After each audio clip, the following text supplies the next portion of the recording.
나트륨이온 배터리가 장착된 전기차는 가격이 매우 저렴합니다.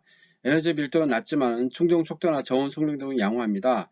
중국에서 금년 1월부터 판매가 개시되었고 브라질 등에 5,000대 수출이 났다는 기사가 있습니다. 저가형 전기차 시장은 향후에 굉장히 커질 것으로 보이며 이에 대한 수혜로서는 전해액에서는 엔캠과 응급제 생산업체인 에겐케미칼을 볼 수 있습니다. 전기자동 시장을 구분해 보겠습니다. 에너지 밀도와 전기차 가격은 서로 반비례한다고 볼 수 있겠습니다. 즉 나트륨은 초저가형 전기자동차입니다. 그리고 LFP는 저가형 전기자동차입니다. 그리고 NCM은 중가형 전기자동차입니다. 그리고 하이니켈 NCM은 고급 전기자동차입니다. 그리고 초고급 전기자동차는 황화 리튬이 부착된 전고체입니다.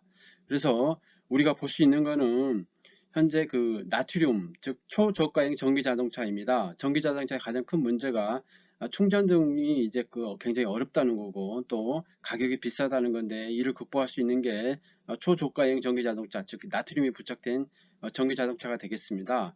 그래서 나트륨 배터리가 이제 부착된 전기차가 활성화된다 그러면은 전액에서는 엔캠과 응급제 생산업인 에겐케미칼을 볼 수 있을 것 같습니다. 그래서 나트륨 배터리와 LFP 리튬 배터리의 차이를 보면은 가장 큰 차이는 가격입니다. 그리고 이제 에너지 밀도는 LFP가 우수합니다.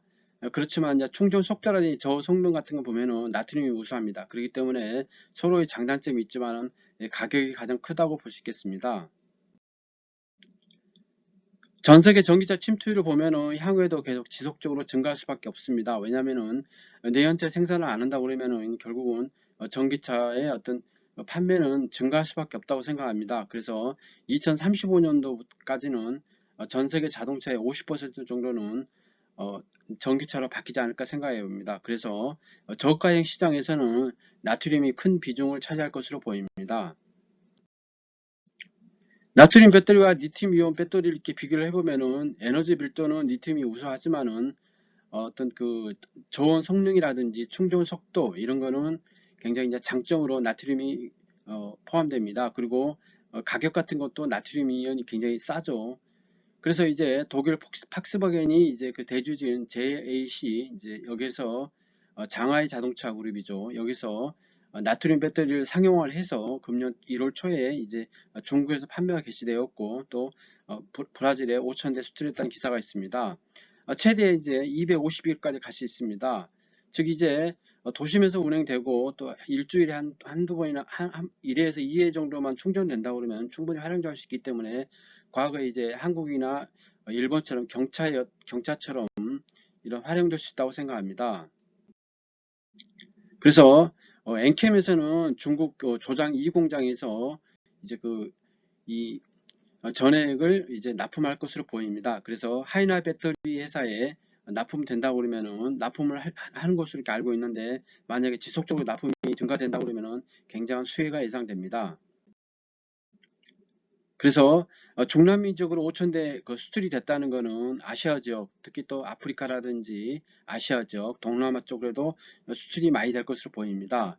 이 EA는 대주주가 폭스바겐이기 때문에 우리가 상당히 신뢰감을 가질 수 있다고 생각합니다. 왜냐하면 자동차에 단점이 많고 또 생명과 연관되는데 이걸 함부로 낼 수는 없다고 생각합니다. 즉 이제 저가형이지만은 어느 정도 이제 검증이 됐기 때문에 이제 출시가 됐다고 생각합니다. 그래서 장하이 자동차에 나트륨이 부착된 이제 전기차를 보고 계십니다. 그리고 이제 전기차뿐만 아니고 고종종 상세에 위치해서 에너지 밀도보다 가격 효율성이 더 중요한 에너지 저장 장치나 이런 데에도 많이 사용할 것으로 보입니다. 그리고 전기 자전거나 전기 오토바이로 많이 활용할 것으로 보입니다. 중국은 이제 시장이 굉장히 양분되어 있죠. 고급 시장도 있지만 또 중저가 시장도 있습니다. 그리고 저가형 시장도 있습니다. 여기서 저가형 시장을 타겟으로 해서 시장이 형성될 것으로 보입니다.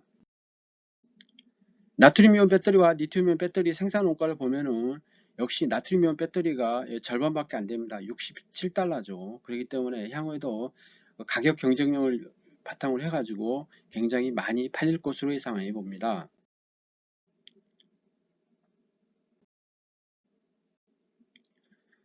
그래서 이제 향후 이제 SNEDS에서는 2035년도에 가면은 나트륨이온 배터리가 LFP 배터리가 최소 11%에서 24%까지 저렴할 것으로 이렇게 분석을 했습니다. 그만큼 이제 가격 경쟁력을 바탕으로 해가지고 많이 판매될 것으로 보입니다.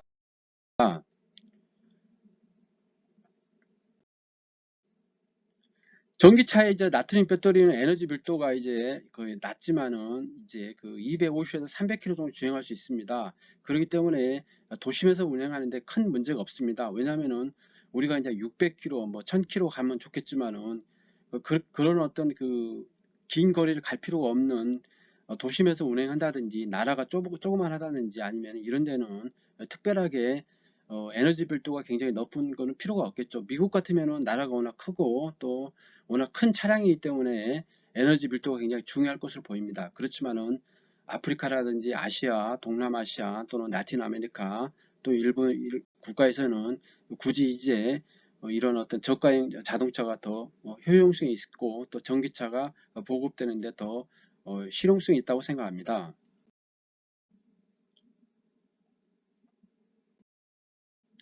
나트륨 이온 배터리와 삼원계 리튬 이온 배터리와 LFP 배터리 비교가 있습니다. 이제 가장 큰 거는 이제 그 전해액이 이제 그 나트륨 이온 배터리는 전해액을 많이 필요로 합니다. 그리고 응급기판이 알루미늄 박입니다. 삼원계는 이제 그 동박이죠. 그리고 양극재에서도 나트륨 이온 배터리는 나트륨을 사용합니다. 삼원계나 리튬이나 이게 그 크게 이제 원가가 싸기 때문에 향후에도 많이 이제 팔릴 것으로 기대합니다. 우리가 이제 관심을 가는 이제 그 전액에서는 그 비중이 그 나트륨 같은 경우는 3원계에 비해 가지고 26% 정도 이렇게 더 이게 그 사용이 됩니다. 리튬이온 배터리가 15라고 그러면은 나트륨이온 배터리에서는 전액이 26입니다. 그만큼 이제 많이 사용하기 때문에 엔캠이 수혜를 보셨다고 생각합니다. 그리고 두 번째는 이제 응급제를 생산하는 애견 케미칼입니다. 하드 카본 응급제는 나트륨 배터리를 구성하는 필수 소재입니다. 애견케미칼에서 국내에서 유일하게 생산하고 있죠.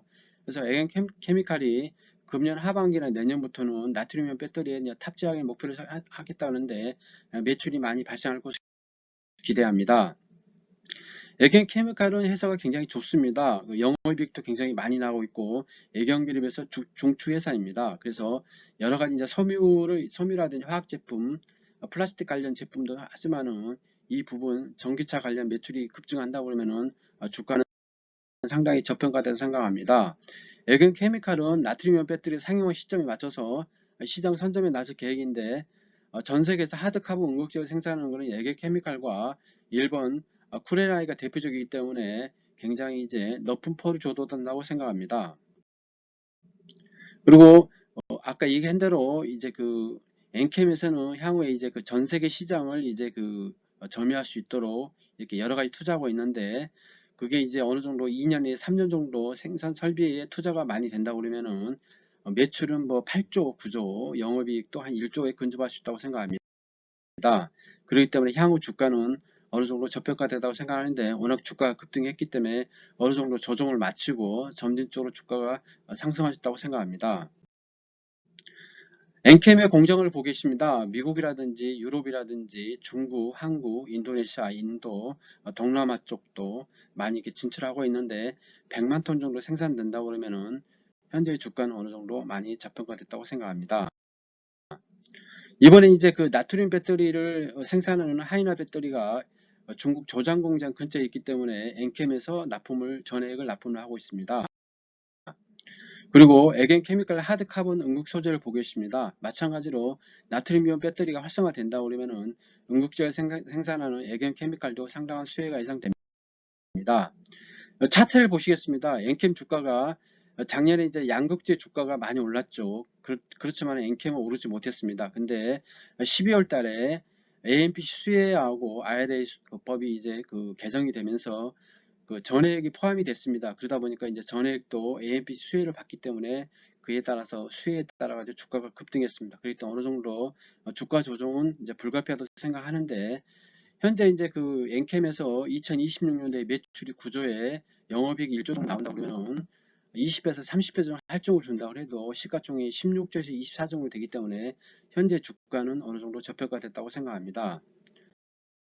두 번째, 애견 케미칼은 2025년도에 증권사에서는 영업이익이 1,000억 정도 예상합니다. 그렇기 때문에 현재 주가는 어느 정도 저평가됐기 때문에 시가총액이 2025년도에는 1조에서 2조 정도 될 것으로 보기 때문에 퍼 20에서 30 정도 된다고 그러면 주가는 3만원에서 4만원 정도 됐다고 생각합니다. 과거에 주가가 이제 27,800원까지 갔다가 만원대까지 빠졌는데 주가는 점진적으로 상승할 것으로 기대합니다.